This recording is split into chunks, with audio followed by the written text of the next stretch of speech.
வணக்கம், welcome to orange candy. நம்ம இன்றைக்கி பார்க்க போகிற ரெசிபி வந்து சன்னா பிரியாணி. இது வந்து ஒரு ஒன் பாட் டிஷ். இது வந்து நீங்கள் ஒரு லஞ்ச் பாக்ஸ் ரெசிபியாகவும் செய்யலாம்.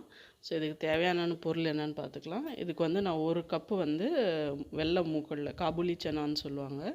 ஸோ அதை எடுத்து நல்லா ஊற வச்சுருக்கேன் கழுவி.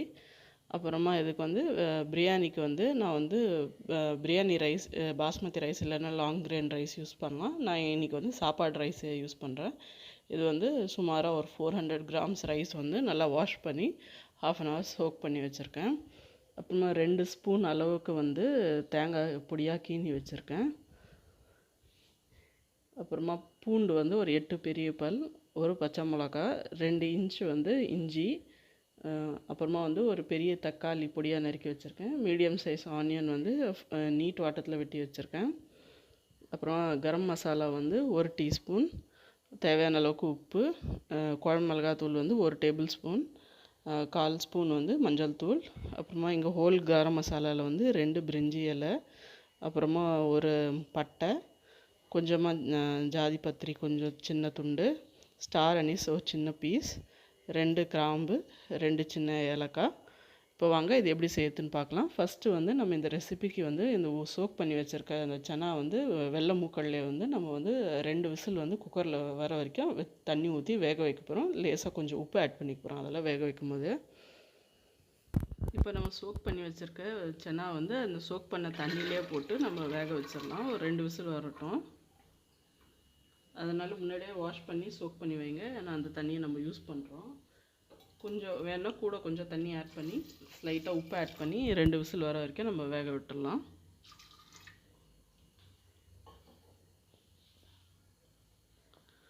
ஃபுல் சால்ட் போடாதீங்க, கொஞ்சமாக போடுங்க இப்போதைக்கு. போட்டுட்டு இது 2 விசில் வர வரைக்கும் நம்ம முள்ளையும் போட்டு மீடியம் ஃப்ளேமில் வச்சு வேக வச்சிடலாம். அது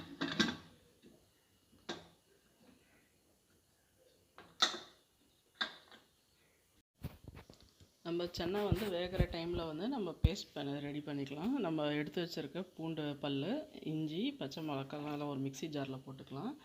அப்புறம் நறுக்கி வச்சுருக்க வெங்காயத்தில் வந்து பாதி வெங்காயம் வந்து நம்ம ஆட் பண்ணிக்கலாம்.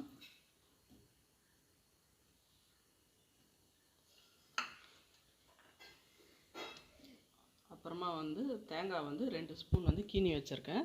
நீங்கள் வேணால் திருகி கூட எடுத்துக்கலாம். இந்த ரெசிபிக்கு உங்களுக்கு தேங்காய் இந்த மாதிரி அரைக்க வேண்டாம்னா நீங்கள் வந்து தேங்காய் பால் கூட ஒரு 1/4 கப்பு வந்து தண்ணி ஊற்றும் போது யூஸ் பண்ணிக்கலாம். ஸோ இதில் வேறு கீனி வச்சுருக்க தேங்காயும் இதிலே போட்டு ஸ்லைட்டாக 1 ஸ்பூன் அளவுக்கு தண்ணி விட்டு நம்ம அரைச்சி எடுத்துக்கலாம். இதை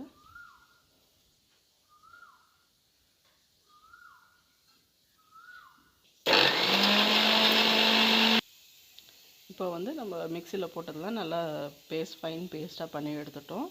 இப்போ வாங்க நம்ம சன்னாவும் வெந்துருச்சு. இப்போ வாங்க இப்போ எப்படி பிரியாணி செய்யுதுன்னு பார்க்கலாம். இப்போ பாருங்கள் 2 விசில் வந்துருச்சு. நம்ம மூக்கல்ல கூட நல்லா வெந்துருச்சு பாருங்கள். நல்லா ஏற்றணுன்னே சாஃப்டாக வந்துருச்சு. ஸோ இந்த ஸ்டேஜில் வந்து நம்ம சன்னா தனியாகவும் அந்த மூக்கல்ல தனியாகவும் தனியாக செப்பரேட் பண்ணி எடுத்து வச்சிடலாம். இப்போ அதே குக்கரில் வந்து ஒரு 4 ஸ்பூன் எண்ணெய் விட்டுருக்கேன். அதில் வந்து 1 ஸ்பூன் வந்து நம்ம கீ ஆட் பண்ணிக்கலாம். இப்போ எண்ணெய் சூடானதும் நம்ம எடுத்து வச்சுருக்க ஹோல் கரம் மசாலா, அதாவது பிரிஞ்சி இலை, ஜாதி பத்திரி, ஸ்டார் அனீஸோட சின்ன துண்டு, கிராம்பு, 2 ஏலக்காய், அப்புறம் பட்டை, இதெல்லாமே வந்து நம்ம இதில் ஆட் பண்ணிக்கலாம்.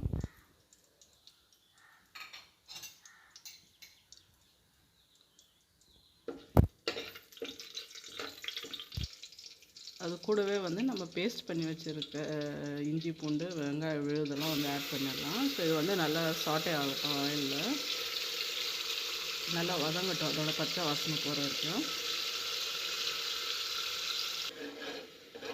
கொஞ்சம் அந்த இஞ்சி பூண்டோட பச்சை வாசனை நல்லா போகட்டும்.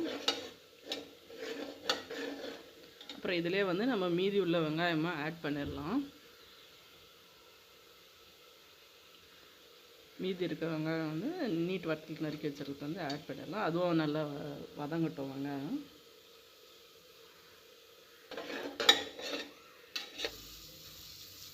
இஞ்சி பூண்டு வந்து ராஸ்மெல்லாம் போயிடுச்சு. இதெல்லாம் கூட நல்லா வதங்கிடுச்சு. இந்த ஸ்டேஜில் வந்து நம்ம பொடியாக நறுக்கி வச்சுருக்க தக்காளி வந்து ஆட் பண்ணிடலாம்.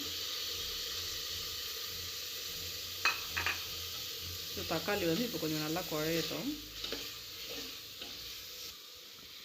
இப்போ தக்காளிலாம் கூட நல்லா வதங்கிருச்சு. இப்போ வந்து நம்ம வேக வச்ச மூக்கடலை இது வந்து ஆட் பண்ணிடலாம்.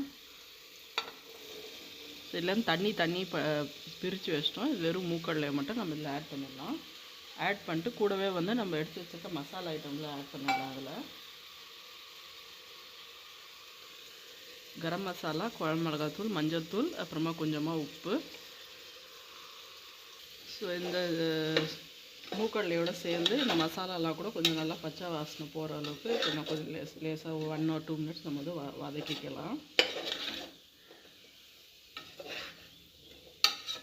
இப்போ மசாலாலாம் லேசாக வதங்கி ராஸ்மெல்லாம் போயிடுச்சு மசாலாவோட. இப்போ சன்னாலையும் வந்து எல்லா மசாலா நல்லா கோட் ஆகிடுச்சு. இப்போ இந்த ஸ்டேஜில் வந்து நம்ம கழுவி ஊற வச்சுருக்க அரிசி வந்து ஆட் பண்ணிக்கலாம்.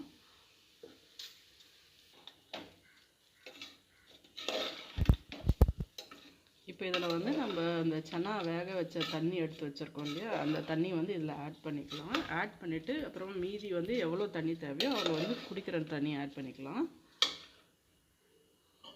ஸோ ஃபஸ்ட்டு வந்து நம்ம சன்னா வேக வச்சு எடுத்து வச்ச மீதி தண்ணி வந்து ஆட் பண்ணிக்கலாம். அப்புறம் தேவையான அளவுக்கு வந்து நம்ம நல்லா குடிக்கிற தண்ணி வந்து இதில் ஆட் பண்ணிக்கலாம். இந்த ஸ்டேஜில் உப்பு செக் பண்ணிக்கோங்க. இப்போ இது வந்து லிட்டு போட்டு நம்ம ஒரு விசில் வர வரைக்கும் மீடியம் ஃப்ளேமில் வச்சு வேக விட்டுறலாம்.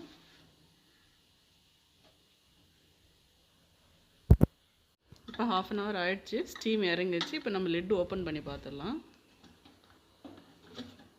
இப்போ பாருங்கள், சூப்பராக நம்ம சன்னா பிரியாணி ரெடி ஆகிடுச்சு. இது வந்து நம்ம லேசாக சைடில் இருந்து மட்டும் கலரி விடலாம். வாசனை நல்லா சூப்பராக இருக்குது, செம்மையாக இருக்குது வாசனை. இப்போ வாங்க இது பிளேட் பண்ணிடலாம். இது பிளேட்டில் சர்வ் பண்ணிடலாம்.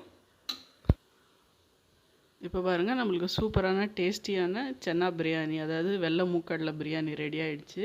இந்த ரெசிபி கண்டிப்பாக ட்ரை பண்ணி பாருங்கள், உங்களுக்கும் பிடிக்கும்னு நினைக்கிறேன். ட்ரை பண்ணி பார்த்துட்டு எப்படி இருந்துச்சுன்னு கீழே கமெண்ட் செக்ஷனில் சொல்லுங்கள். அப்புறம் இந்த வீடியோ உங்களுக்கு பிடிச்சிருந்தா லைக் பண்ணுங்கள், ஷேர் பண்ணுங்கள். அப்புறம் மறக்காமல் எங்கள் சேனல் ஆரஞ்சு கேண்டிக்கு சப்ஸ்கிரைப் பண்ணுங்கள். நன்றி, வணக்கம்.